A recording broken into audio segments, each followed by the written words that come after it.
Good morning to all. Welcome to the TSN school.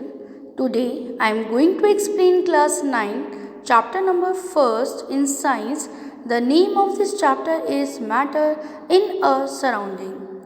So starting of this chapter, firstly we are going to know what is matter. Matter क्या होता है बेटे? सबसे पहले हमें ये जानना ज़रूरी है.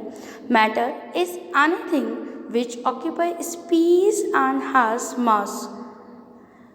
मैटर वो सभी हैं जिसके अंदर जो कि स्पेस को क्रिएट करते हैं और जिसमें मास होता है.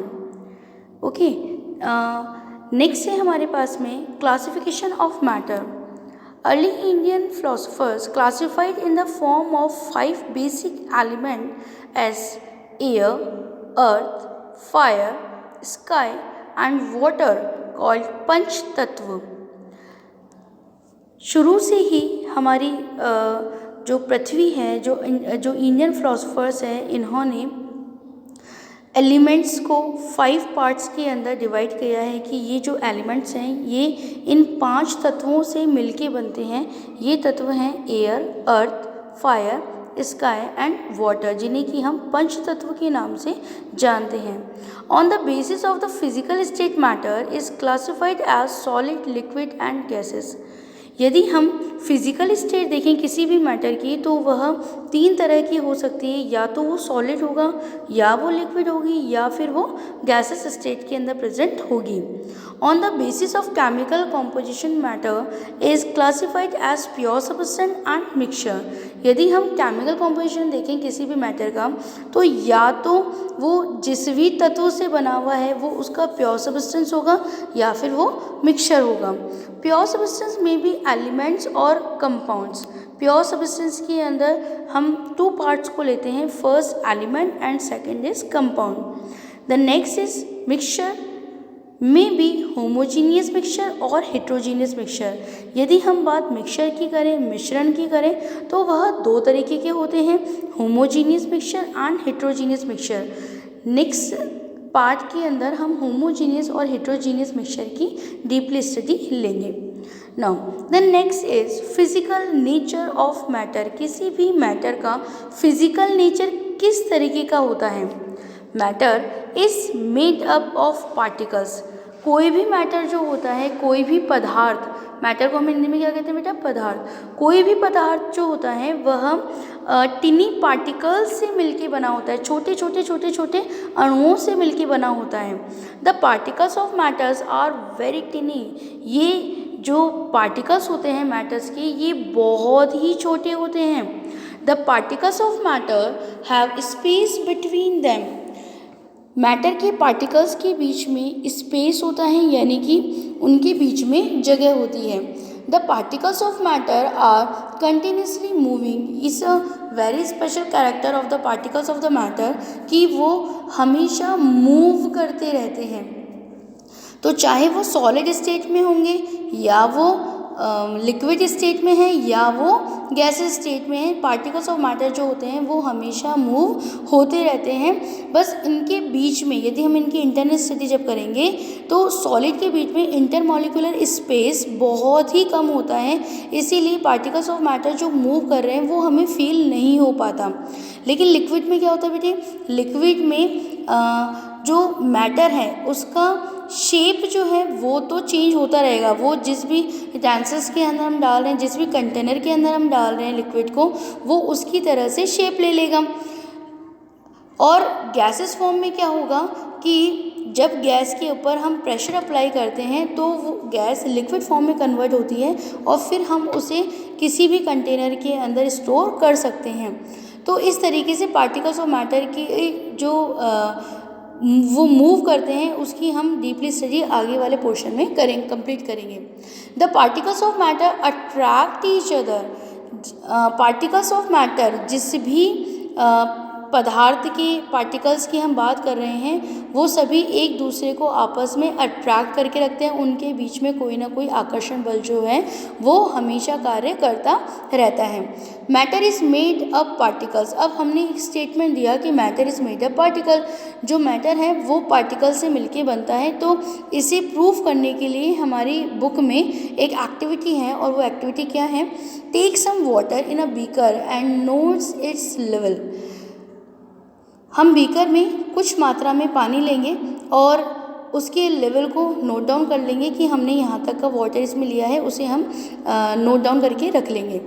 डिज़ोल्व सम सॉल्ट और शुगर इन इट। इसमें हम कुछ मात्रा में नमक और कुछ मात्रा में जो शक्कर है वो डाल सकते हैं। दोनों में से कुछ भी ले लें हम, चाहे सॉल्ट ले लें चाहे शुगर ले लें, और ग्लास रॉड की हेल्प से हम उसे मिलाएंगे। The salt dissolve in the water but the level of water does not change। Salt जब हमने पानी के अंदर डाला है तो सॉल्ट पानी में मिल जाता है, मिक्स हो जाता है, लेकिन वाटर का जो लेवल है उसके अंदर हमें कोई भी चेंज दिखाई नहीं देता। नेक्स्ट है कि ये चेंज क्यों नहीं आया। भाई जब हम वाटर के अंदर आइस डालते हैं तो वाटर अप होता है, वाटर के अंदर अगर हम कुछ स्टोन पीसेस डालें तो वाटर अप होगा, लेकिन यहाँ पर जब हमने सॉल्ट या शुगर डाला है तो वाटर का लेवल अप नहीं हुआ है। तो उसके पीछे क्या रीज़न है? This is because the particles of water gate into the space between the particles of water. Water के पार्टिकल्स के बीच में स्पेस था जहाँ पर कि सॉल्ट पार्टिकल्स जो हैं वो अपनी जगह बना लेते हैं, या शुगर पार्टिकल्स जो हैं वो अपनी जगह बना लेते हैं। This shows that matter is made up of particle. और इसी से हमें पता चलता है, इस एक्टिविटी से ये हमें पता चलता है कि जो मैटर होते हैं वो टिनी पार्टिकल से मिलके बने होते हैं। नेक्स्ट है the particles of matter are very tiny. अब हमने सेकेंड स्टेटमेंट ये दिया है कि पार्टिकल्स ऑफ मैटर जो होते हैं वो बहुत छोटे होते हैं। तो इसे प्रूव करने के लिए भी हमारे पास एक एक्टिविटी है, और एक्टिविटी क्या है? Dissolve 2-3 crystals of potassium permanganate in 100 ml of water in a beaker. हम एक बीकर लेंगे, उसमें 100 ml ऑफ वाटर जो है वो डालेंगे। अब इसके अंदर 2-3 क्रिस्टल्स पोटेशियम परमैंगनेट की हम डाल देंगे। Take 10 ml of this solution and dissolve in 100 ml of water. अब हमें क्या करना है? जब जैसे हमने क्रिस्टल डाला उसको हम अच्छे से मिला दें। हम क्या देखेंगे कि जो वाटर है उसका कलर कैसा दिखेगा? हमें डार्क पिंक कलर में दिखाई देगा, है ना, रेडिश टाइप के अंदर कलर हमें उसका दिखाई देगा। अब हम इस बीकर में से 10 ml वाटर जो है वो लेंगे और उसे नेक्स्ट 100 ml वाटर जो है उसके अंदर डाल देंगे। Then take 10 ml of the solution and dissolve in 100 ml of water. Repeat this process 5 to 6 time. इस प्रोसेस को हमें 5 to 6 टाइम रिपीट करते जाना है। कैसे करेंगे? पहले फर्स्ट वाला जो बीकर है इसमें से 10 ml हमने दूसरे के अंदर डाल दिया। अब वो 100 ml जो पार्ट हमारे पास वाटर का था उसमें 10 ऐड हो गया, 110 ml का हो गया वो। इसमें से 10 ml लेना है हमें, और नेक्स्ट 100 ml वाटर एक नेक्स्ट बीकर में लेना है, उसके अंदर हमें डालना है, और इस प्रोसेस को हम 5 to 6 टाइम तक रिपीट करते जाएंगे। This shows that a few crystals of the potassium permanganate can colour a large volume of water because there are millions of a tiny particles in each crystals. जितनी बार हम changes करते जाएंगे उतनी बार क्या होगा कि जो लिक्विड का कलर है वो हर बार थोड़ा सा लाइट होता जाएगा। तो इससे हमें ये पता चलता है कि जो मैटर है वो मिलियंस ऑफ टिनी पार्टिकल्स से मिलके बना है।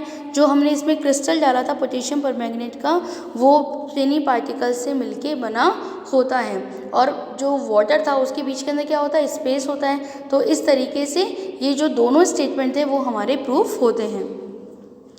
नेक्स्ट है see the particles of matter have space between them. Third statement दिया था कि पार्टिकल्स ऑफ मैटर जो होते हैं उनके बीच में स्पेस होता है। तो अब हम इसे भी एक्टिविटी से प्रूव करते हैं। Take some water in a beaker and notes its level.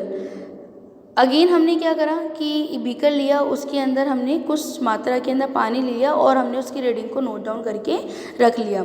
Dissolve of some water and sugar in with the help of the glass rod, the salt dissolve in the water but the level of the water does not change, this is because the particles of the salt get into the space between the particles of the water. इसकी अभी हमने previous slide के अंदर भी study किया था, ये same उसी के जैसा होगा और ये उसको प्रूफ कर रहा है। इस बार हमने शुगर लिया है, पहले हमने सॉल्ट या शुगर में से हमारे पास में दोनों में से ऑप्शन था कि कुछ भी ले लें, और ये वाला प्रोसेस जो है वो हमने शुगर के साथ में कंप्लीट किया है। नेक्स्ट है particles of matter are continuously moving. Particles of matter जो होते हैं वो हमेशा मूव करते रहते हैं। इसे शो करने के लिए हम कौन सी एक्टिविटी करेंगे? नेक्स्ट एक्टिविटी है हमारे पास में take some water in a beaker and put a drop of blue or red ink slowly along the sides of the beaker। हमने एक बीकर के अंदर अगेन कुछ मात्रा में पानी लिया है और या तो उसके बिल्कुल सेंटर में या फिर उसके साइड के अंदर हम ब्लू या रेड कलर की इंक जो है वो डालेंगे। Leave it undisturb for a few hours, कुछ घंटों के लिए हम उसे बिना हिलाए एज इट इज़ इसी कंडीशन के अंदर रख देंगे जब हमने उसमें इंक डाला था। The ink spreads evenly throughout the water due to the movement of the particles of water and ink. कुछ समय बाद, कुछ घंटों के बाद में जब हम उस बीकर को ऑब्जर्व करेंगे तो हम क्या देखते हैं कि जो कलर हमने डाला था, जो इंक हमने डाली थी, रेड या ब्लू कलर की जो इंक हमने डाली थी, केवल वाटर के किसी एक साइड में, बीकर के किसी एक साइड के अंदर जो हमने डाला था, अब वो इंक ऊपर से लेके नीचे तक और साइड तक पूरे जो वाटर है, बीकर का जो वाटर है उसके अंदर पूरी तरीके से स्प्रेड हो जाती है। The intermixing of two or more different types of matter on their own is called diffusion। तो ये जो प्रोसेस कंप्लीट हुआ है, इंटरमिक्सिंग हुई है टू और more different types of matter की ऑन देयर ओन, अपने आप ही अगर वो मिक्स हो रहा है तो ये जो प्रोसेस है ये क्या कहलाता है? डिफ्यूज़न कहलाता है। और इसी से हमें पता चलता है कि particles of matters are continuously moving. Next है particles of matter attract each other, कि मैटर के जो पार्टिकल्स होते हैं वो एक दूसरे को अट्रैक्ट करते हैं। तो इसके लिए हमारे पास एक्टिविटी है take an iron nail, a piece of chalk and a rubber band. अब हमें क्या लेना है? कुछ आयरन नेल्स लेनी है, यानी कि कुछ कील हमें लेनी है, लोहे की बनी हुई जो कील होती हैं वो लें हम कुछ मात्रा में। पीस ऑफ चॉक, हम चॉक लें और एक रबर बैंड लें। Try breaking them by hammering, cutting और stretching. It is more easier to break the chalk, less easier to break the rubber band and difficult to break the iron nails.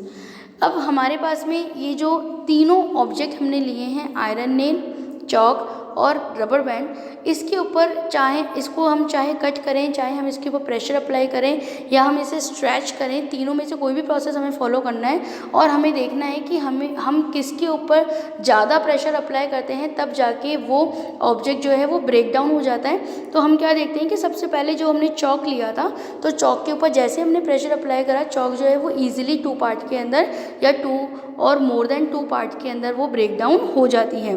Second हमने लिया rubber band, तो rubber band stretch करने से तो easily नहीं break down होता, या तो हम उसे कट करें या फिर 3 और 4 मोर टाइम जो है जब हम उसे स्ट्रेच करते हैं तब जाके वो टूट जाता है। और आयरन नेल का क्या होता है? आयरन नेल के ऊपर हम कितना भी प्रेशर अप्लाई कर लें, है ना, बाय हैंड हम कितना भी प्रेशर अप्लाई करें वो इजी ब्रेक डाउन नहीं होता। This is because the particles in the iron nail are held together with greater force than in the rubber band और चॉक। इससे हमें ये कंक्लूजन निकलता है इस एक्टिविटी से कि आयरन नेल के जो पार्टिकल्स हैं उनके बीच में एक बहुत स्ट्रॉन्ग फोर्स लग रहा है, बहुत ग्रेटर फोर्स लग रहा है और इसीलिए उसे ईजिली ब्रेक डाउन करना मतलब पॉसिबल नहीं हो पाता। ओके, तो इस एक्टिविटी से हमें ये समझ में आया कि particles of matter attract each other. Next है हमारे पास में states of matter. States of matter कितने तरीके के होते हैं, तो we know very well states of matter 3 types के होते हैं, सॉलिड, लिक्विड एंड गैस। तो firstly I am going to explain here properties of solids. Solids have a definite shape and the fix volume. जो solid forms होते हैं उनकी shape fix होते हैं, उनका वॉल्यूम फिक्स होता है। The space between the particles in minimum, उनके बीच में जो स्पेस होता है, पार्टिकल्स के बीच में जो स्पेस होता है वो कम होता है। The force of attraction between the particles is maximum. Force of attraction solid के बीच में बहुत मैक्सिमम होता है। जो पार्टिकल्स होते हैं सॉलिड के, उनके बीच के अंदर जो अट्रैक्शन फोर्स होता है वो बहुत ज़्यादा होता है। इसका भी एग्जाम्पल हमने प्रीवियस स्लाइड में देखा है आयरन नेल का।